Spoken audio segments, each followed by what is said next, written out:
आज Doubtnut app download करें। Doubtnut पर अपने सभी गणित, रसायन विज्ञान, भौतिक विज्ञान और जीव विज्ञान के डाउट्स का करो सफाया। बस प्रश्न की फोटो खींचो, एक ही प्रश्न को क्रॉप करो और तुरंत वीडियो सोल्यूशन पाओ। अभी डाउनलोड करें। हेलो दोस्तों, आइए देखते हैं प्रश्न। निम्नलिखित समीकरणों को आव्यूह विधि से हल कीजिए। अब देखिए, आव्यूह विधि से समीकरणों को कैसे हल करते हैं। पहले ax बराबर b के रूप में लिख लेते हैं समीकरणों को। तब इसके द्वारा हल कैसे दिया जाता है, x बराबर a इनवर्स गुणा में b से दिया जाता है। और इसका मतलब ये है कि हमें a इनवर्स निकालना पड़ेगा और a इनवर्स का सूत्र होता है एडजॉइंट ऑफ a और बटे में सारणिक a का मान। तो हमें a आव्यूह यहाँ पर क्या दिया होता है, जो कि x y z के गुणांक होते हैं। यहाँ पर x y z के गुणांक है 1, फिर 2, फिर 1, फिर दूसरी समीकरण में है 1, फिर 3 और फिर 2, और तीसरी समीकरण में है 1, -1 और 1। और ये इसके बाद जो हमारी x होता है आव्यूह, वो क्या होता है, वो चर का आव्यूह होता है जिसके हमें मान ज्ञात करने, यानी x y z। और b आव्यूह किसके बराबर होता है, जिसका मान हमें जिसके बराबर दिया होता है। जैसे यहाँ पे 7, 11 और 4 अचर पद जो होते हैं, 7, 11 और 4। ठीक है, अब इसके बाद हम क्या करेंगे, सारणिक a का मान निकालेंगे। तो सारणिक a का मान कैसे आएगा, पहली पंक्ति के सापेक्ष प्रसार कर देंगे तो ये आ जाएगा 3 एकम 3, माइनस माइनस प्लस 2 एकम 2, फिर माइनस का 1 और सॉरी माइनस के 2, और यहाँ से कितना आएगा, ये ऐसे करेंगे तो 1 एकम 1 और माइनस 2 एकम 2, फिर माइनस प्लस 1 से करेंगे तो ये कितना आ जाएगा, यहाँ से 1 एकम माइनस का 1 और माइनस का 3 एकम 3। तो ये आपका हो जाएगा 3 और 2 5, माइनस 2 में से 1 गया तो क्या आएगा, माइनस का 1, यानी ये प्लस का 2 हो जाएगा। और 3 और 1 कितना हो जाएगा, माइनस के 4। तो ये आ जाएगा आपका 5 और 2 7, 7 में से 4 गया 3, यानी सारणिक a का मान कितना आ गया, 3 आ गया आपके पास। ठीक है, अब इसके बाद हम क्या निकालेंगे, a के शाखंड निकालेंगे, यानी a11, a12, a13। ठीक है, फिर निकालेंगे a21, a22, a23। ठीक है, फिर इसी तरह से a31, a32 और a33। ठीक है, इसके बाद इनके चिन्ह हम कैसे लगाएंगे, इनके चिन्ह हम ऑल्टरनेट में लगा देंगे। मतलब एक बार छोड़ के एक बार प्लस, फिर एक बार माइनस, फिर एक बार प्लस, फिर एक बार माइनस। तो देखिए कैसे लगाएंगे, प्लस माइनस प्लस, फिर माइनस, फिर प्लस, फिर माइनस, फिर प्लस, फिर माइनस और फिर प्लस। अब देखिए a11 तो यही हो जाता है आपका 3 और 2 5, फिर a12 आपका ये हो जाता है 2 में से 1 जाएगा तो माइनस का 1, यानी कि हो जाएगा प्लस का 1। फिर a13 ये हो जाता है 3 और 1 माइनस के 4, यानी कि हो जाएगा माइनस के 4। फिर हम निकालेंगे a21, यानी ऐसे और ऐसे, तो 2 एकम 2 और प्लस 1 एकम 1, 2 एकम 2 और प्लस 1 एकम 1, यानी ये हो जाएगा माइनस का 3। फिर a22, तो a22 यानी कि ऐसे और ऐसे, तो 1 एकम 1 और माइनस 1 एकम 1, यानी ये आ जाएगा आपका 0।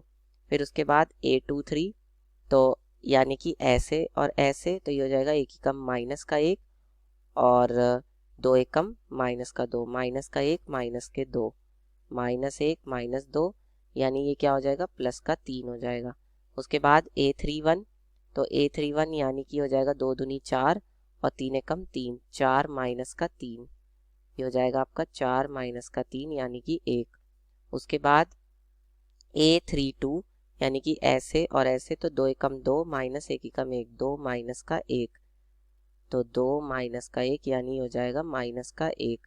फिर a33, यानी ऐसे ऐसे, तो 3 एकम 3 माइनस 2 एकम 2, 3 माइनस 2, तो ये कितना हो जाएगा, ये भी आपका 1 हो जाएगा। तो अब इसके बाद हम a के सखंडों से मिलकर बना आव्यूह लिखेंगे, यानी कि c आव्यूह। तो वो कितना हो जाएगा, वो हो जाएगा आपका 5 माइनस 3 और 1, और ये हो जाएगा आपका 1 0 और माइनस का 1, और ये हो जाएगा माइनस के 4 3 और 1। ठीक है, अब हम निकालेंगे एडजॉइंट a। तो एडजॉइंट a किसके बराबर होता है, वो होता है c का परिवर्त आव्यूह, यानी कि c का ट्रांसपोज। और किसी का परिवर्त आव्यूह हम कैसे निकालते हैं, पंक्तियों को स्तंभ में बदल देते हैं। 5 1 माइनस 4, माइनस का 3 0 और 3, और ये कितना हो जाएगा 1 माइनस 1 और 1, ठीक है। अब इसके बाद हम ए इनवर्स निकालेंगे तो ए इनवर्स कितना हो जाएगा 1 बटे में सारणिक ए का मान, सारणिक ए का मान कितना आया है 3, ठीक है। और एडजॉइंट ए कितना आया है हमारा, वो आया है ये एक आव्यूह 5, 1 माइनस 4, 3 माइनस का 0 और 3, 1 माइनस का 1 और 1, ठीक है। अब इसके बाद हम क्या निकालेंगे, हल किसके द्वारा दिया जाता है, x बराबर ए इनवर्स इंटू बी से दिया जाता है।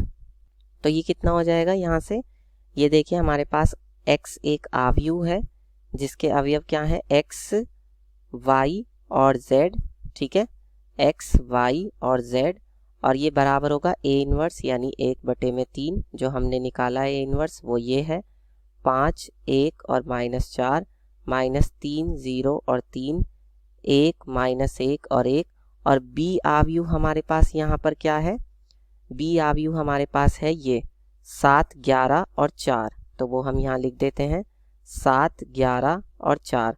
अब हम इनकी क्या करेंगे, गुणा करेंगे, तो गुणा करने से कितना आएगा 1 बटे 3 तो बाहर है ही है।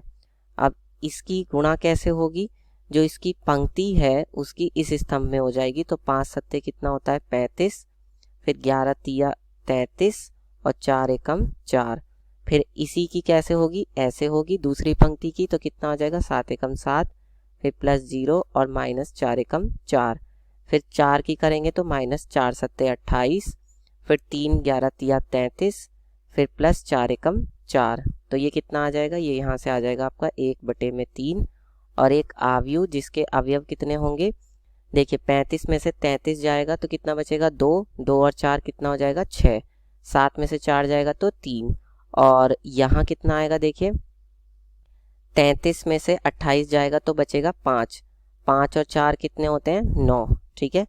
तो अब हमारे पास एक आव्यूह है एक्स वाई जेड, ठीक है, हमारे पास आव्यूह है एक्स वाई जेड, और इधर की तरफ है हमारा, अगर मैं 1 बटे 3 से इसे भाग दे दूं तो कितना आ जाएगा, ये हमारे पास एक आव्यूह आ जाएगा जिसके मान 2, 1 और 3 होगा। और अब हम यहाँ पे क्या कर देंगे, तुलना कर देंगे, तो तुलना से कितना आ जाएगा, x बराबर कितना होगा, x बराबर हो जाएगा 2, और y बराबर कितना हो जाएगा, y बराबर हो जाएगा 1, और z बराबर कितना हो जाएगा 3। ये आपका उत्तर होगा जो कि समीकरण के हल होगा। इस तरह से हल करके बता देंगे। कक्षा 6 से 12वीं से लेकर नीट, IIT, JEE वो एडवांस के लेवल तक 1 करोड़ से ज्यादा छात्रों का भरोसा। आज ही डाउनलोड करें डाउटनेट ऐप या व्हाट्सएप करें अपने सारे डाउट्स 8400 400 400 पर।